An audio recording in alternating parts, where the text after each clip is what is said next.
Oh, holy crap. This is kind of unlucky because here I am checking into the Kona Kai hotel, right? Spa resort.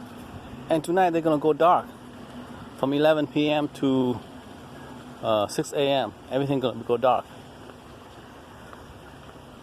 Dang, man, that's so scary. So basically, what it means is no electricity. The whole island will go dark. Last time they didn't do it. They didn't notify these guys, so everyone panicked. That's what they said. Huh. Uh-oh. I gone to the wrong place. How am I supposed to get out of here? Dang. Okay, I have to get out that way. No, this is crazy. Here's the path.